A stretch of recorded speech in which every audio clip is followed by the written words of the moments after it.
Welcome to episode number 70 of the Friday Fizz, and this week you might notice we're with international superstar chef Leigh Marino, and we are doing a food special with an omelette off.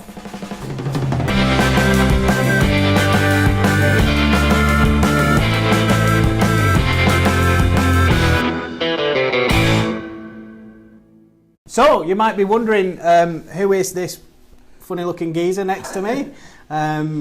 Well, it's Leigh, the international food star.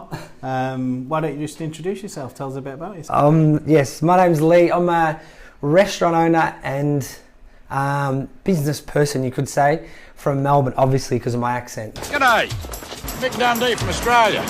So what sort of food does your restaurant? I own a restaurant which is basically in a country area of Melbourne, and you could say there's actually a style of food coming through at the moment. It's been around for a little while. It's kind of like, they call it modern Australian gastro pub. There's a real big wave at the moment in Melbourne of fine, not fine dining pubs, but finer pubs. So really, comfortable food done in a really nice environment with good service. I should probably warn you, Leigh, Sam fancies himself as a bit of a foodie. Yeah, right. So I'm doing a traditional English style sausage roll with an Italian twist on it. Well, hold on a minute. Sausage roll? Yeah, sausage roll.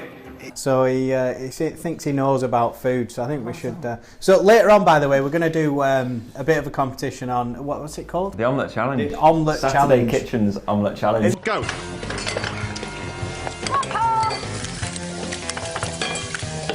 Both have been at the top for at least 6 months at a time. He's ahead of you. Come on, boys. But this is where Gennaro gets back, you see. Look at this. The concentration on their face, you see. I once made an omelette and it looked more like scrambled egg. Yeah, right. So that's probably how that one's going to go. Cool, so you must be writing a book by now. Nah, not yet. Well, you're going around Europe to... Yeah, so I've got my me and my wife who does all my marketing, Jenny, who's over in the corner just there. We actually started up my own personal brand. Would have been about 12 or 18 months ago. Cool. It's basically just like a rolling blog of myself, and it's like half food, half life. And I think if I ever wrote a book, it'd be about that. So it's actually called non-fiction because I tend to write things with no fluff, as they are. Yeah. So I write about life and about cooking and all that sort of stuff, and we do one every 2 months. And I reckon if I was to write a book, it would be part recipes, part stories, part life. I think so. Cool. Yeah.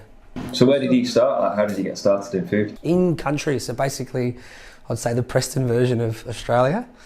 So we started there, and then I was there for about 12 months, and then we moved to Melbourne to learn, because that just seems to be what happens. You move to Melbourne, and then from there, what was about 10 or 15, 20 years ago, if you wanted to be something in Melbourne, you'd actually go overseas, and the two hotspots were, or the hotspot for Melbourne or Australian chefs to go and better their career and become someone and earn their badges was London.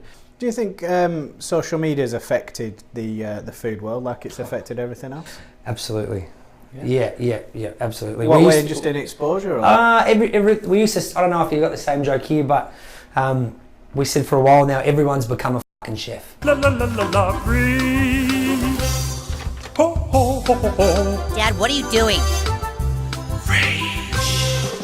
Do you know what I mean? Yeah, everyone's with Instagram. Correct. Yeah. Correct. And not only that, we've obviously got MasterChef over in Australia, so they see that, and if they make an omelette, and they, if the omelette's underseasoned or overseasoned, everyone becomes a chef and everyone becomes a fucking critic. Do you know what I mean? So. Hi, yes, the steak, please. I'm the Yelp elite. All right, we got a Yelper. Give it that special attention. You got it. But saying that, what it's actually done, it's this weird thing. Social media and being connected has developed all these critics and made all these chefs, but it's also got us a lot of respect, if that makes sense. Yeah. Because back in the 80s and the 70s, we were just destitutes that couldn't read and write, and we were just thrown into a kitchen and said, go. And we found sanctuary in these kitchens because we were with other people that didn't read and write. Do you know what I mean? And then over time, we're in 2017 and we're rock stars now. Particularly with celebrity chefs coming Correct, through. yeah. And is it Marco Pierre White that does the Master Chef in Australia? Yeah. I mean, Is celebrity chefs like a big thing in Australia? Like It's huge. It's huge, and we all criticise. And as I was a chef, and now I'm slowly, though I don't like to say it, slowly become a businessman. We see guys that were chefs now they're selling out and cashing in. Yeah. When I was younger, I thought you're a bunch of, you're a bunch of pricks. Now I look at them and they're brilliant. Gordon Ramsay's making millions of dollars. He doesn't even cook anymore. Yeah, doesn't need to. Does he? That's great. Just great business. I'm cooking on this thing. I can feel it.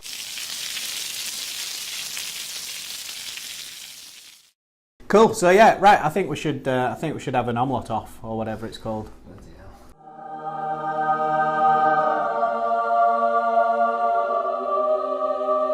So the rules are, you make an omelette, and is it are we going to time it? 2-egg omelette as fast as possible. So Leigh, tell us then, quick tip on how to make the best omelette. Okay, so 3 quick little tips. First one's make sure your pan's not too hot or too cold.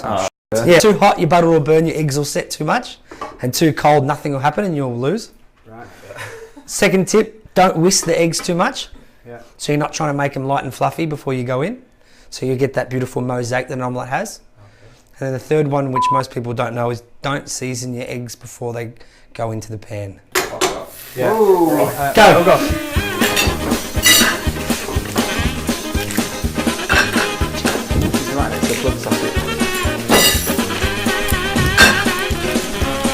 Oh, he's not doing anything. This is definitely cold. Here we go. Bit of scrambled eggs. Scrambled egg there, Dave. I've never had an omelette that doesn't look like scrambled egg yet. It's going to be cooked at least. Yeah, he's going to win the time, and then I'll take the heat and we've cooked some omelette. Alright, so how long was that one?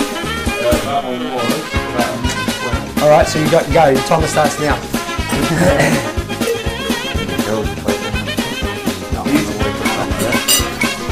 One that James Martin would be proud of. Bit of salt, plenty of time. Salt. Oh wait. Oh, this isn't a pile of scrambled egg. At least it's cooked, pal. Mine's just scrambling now. Have you given up, Sam? See what on the bottom.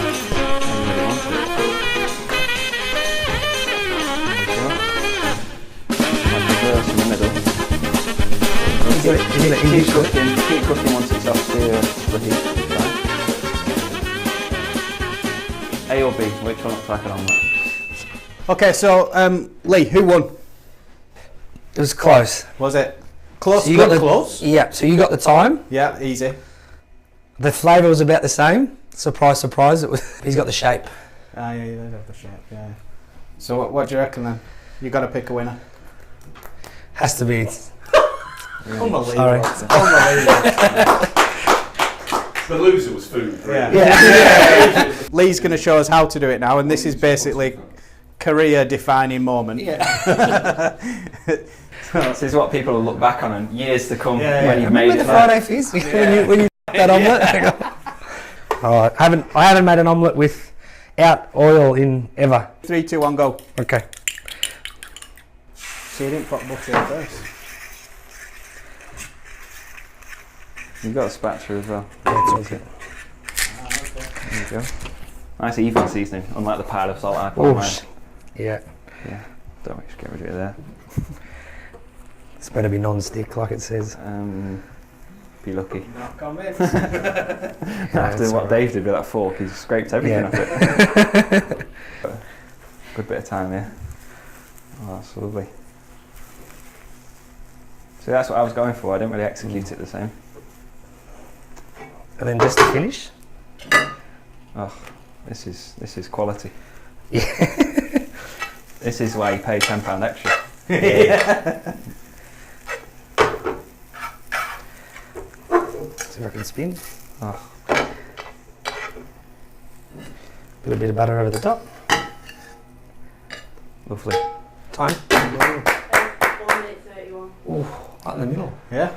Pro tip. And then I'm going to Taste. Right then. It's cooked all the way through. I think that wins. Yeah, and it should be a little bit in the middle. That's actually really good. Everything was stacked against you. Too bad if Jen said I was his hotshot chef, but I was actually done. Yeah, I wasn't sure when Jenny said, oh yeah. Oh my God. Husband, he's a chef. I'm like, yeah, all right, yeah. But no, clearly. Seasoned and everything. Thanks for watching. Don't forget to like, comment and share and tell us how you make your best omelette.